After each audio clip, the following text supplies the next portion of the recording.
ഒരു ദിവസം ഒരു അച്ഛൻ തൊട്ടടുത്ത പള്ളിയിലേക്ക് കുർബാനയ്ക്ക് പോകാം. ആ പള്ളിയിലെ അച്ഛന് ചെറിയൊരു ആക്സിഡൻറ്റ് പറ്റി. 5 മണിക്കാണ് കുർബാന. അച്ഛൻ ആക്സിഡൻറ്റ് പറ്റി എന്ന് അറിയുന്നത് 4:55. ഇവിടെ നിന്ന് ഏതാണ്ട് ഒരു 3 മിനിറ്റിൻ്റെ ദൂരമേ ഉള്ളൂ. അപ്പോൾ അച്ഛൻ പെട്ടെന്ന് ഒരുങ്ങി ഏതാണ്ട് 5 മണിക്ക് 2 മിനിറ്റ് ഉള്ളപ്പോൾ പള്ളിയിൽ നിന്ന് മുറി പൂട്ടി ഇറങ്ങുമ്പോൾ ഒരു ചെറുപ്പക്കാരൻ വന്നിട്ട് പറഞ്ഞു, അച്ഛാ ഒന്ന് കുമ്പസാരിക്കണം. അപ്പോൾ അച്ഛൻ ചെറുപ്പക്കാരനെ നോക്കിയിട്ട് പറഞ്ഞു, എടാ ഞാൻ തൊട്ടടുത്ത പള്ളിയിൽ കുർബാനയ്ക്ക് പോകാം. അവിടുത്തെ അച്ഛനൊരു ആക്സിഡൻറ്റ് പറ്റി. ഒരു 45 മിനിറ്റ് നീ ഒന്ന് കാത്തിരുന്നാൽ ഞാൻ കുർബാന ചൊല്ലി ഉടനെ വരും. അല്ലെങ്കിൽ വേണമെങ്കിൽ നീ എൻ്റെ കൂടെ വരൂ. അവിടെ ചെന്ന് കുർബാന കഴിഞ്ഞ് അവിടെ വെച്ച് തന്നെ കുമ്പസാരിപ്പിച്ച് തന്നെ വിടാം. അപ്പോൾ ഈ ചെറുപ്പക്കാരൻ പറഞ്ഞു, ഇല്ല അച്ഛാ എനിക്ക് ഇപ്പം തന്നെ കുമ്പസാരിക്കണം. അവൻ വാശി പിടിച്ചു. കാരണം കുമ്പസാരത്തിന് ശാഠ്യം പിടിച്ചാൽ നമ്മളത് അനുവദിക്കാറുണ്ട്. പല കുമ്പസാരങ്ങളും പല ആത്മഹത്യകളിൽ നിന്നൊക്കെ വിടുതൽ നൽകിയിട്ടുള്ളതാണ്. അതുകൊണ്ട് അച്ഛൻ പറഞ്ഞു, നീ കുമ്പസാരക്കൂടിനടുത്തേക്ക് പോയിക്കോളൂ, ഞാനിതാ ഒരുങ്ങി ഇപ്പം തന്നെ വന്നേക്കാം. അച്ഛൻ വേഗം ഈ ഊറാലയൊക്കെ എടുത്ത് കുമ്പസാരക്കൂട്ടിലേക്ക് ചെന്നിരുന്നു. കയറിയിരിക്കുന്ന അച്ഛനൊരു പ്രതീക്ഷയുണ്ട്. കാരണം ഇവനാകെ കഷ്ടനഷ്ട ദുഃഖത്തിലാണ്. അതുകൊണ്ട് മാരകമായ എന്തോ സങ്കടം ഇവൻ്റെ ഉള്ളിലുണ്ട്. പാപം ചെയ്തിട്ടുണ്ട്.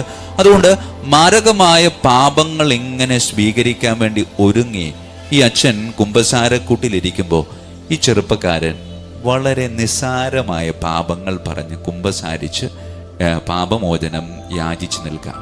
അച്ഛൻ്റെ ഉള്ളിൽ വല്ലാത്തൊരു ദേഷ്യമുണ്ട്, സങ്കടമുണ്ട്. കാരണം ഇത് കുർബാന കഴിഞ്ഞിട്ട് കുമ്പസാരിച്ചാൽ മതിയായിരുന്നു. പക്ഷേ അവൻ ശാഠ്യം പിടിച്ചു, കുമ്പസാരിപ്പിച്ചു, പാപമോചനം കൊടുത്തു, പ്രായശ്ചിത്തം കൊടുത്തു. അങ്ങനെ ഈ പ്രായശ്ചിത്ത പ്രവൃത്തി ചെയ്യുന്നത് കഴിയുന്നത് വരെ അച്ഛൻ ഇങ്ങനെ പുറത്ത് അവനെ കാത്തിരിക്കുന്നതാണ്. കാരണം അച്ഛൻ അന്ന് തൃപ്തിയായില്ല. 2 വാക്ക് പറഞ്ഞിട്ട് പോകാം എന്ന് വിചാരിച്ച് അച്ഛൻ പുറത്ത് കാത്തിരിക്കുക. ഏതായാലും കുർബാന വൈകി, ഒരു 2-3 മിനിറ്റ് കൂടെ വൈകിക്കോ, അല്ലെങ്കിൽ എൻ്റെ മനസ്സിനൊരു സ്വസ്ഥത ഉണ്ടാവില്ല. അങ്ങനെ ഈ ചെറുപ്പക്കാരൻ പുറത്തേക്ക് ഇറങ്ങി. അപ്പോൾ ഈ ചെറുപ്പക്കാരനോട് അച്ഛൻ ചോദിച്ചടാ, നിനക്കിത് കുർബാന കഴിഞ്ഞിട്ട് കുമ്പസാരിച്ചാൽ പോരായിരുന്നു? അപ്പോൾ അവൻ പറഞ്ഞൊരു മറുപടി ഉണ്ട്, അച്ഛാ എൻ്റെ വിവാഹം കഴിഞ്ഞിട്ട് 6 വർഷമായി. എനിക്കൊരു കുഞ്ഞിനെ തമ്പുരാൻ നൽകിയിട്ടുണ്ടായി. ഈ കഴിഞ്ഞ വർഷമാണ് എൻ്റെ ജീവിത പങ്കാളിയുടെ ഉദരത്തിൽ ഒരു കുഞ്ഞിൻ്റെ പിറവി, അല്ലെങ്കിൽ ഒരു തുടിപ്പ്, ജീവൻ്റെ തുടിപ്പ് ഞങ്ങൾ തിരിച്ചറിഞ്ഞത്.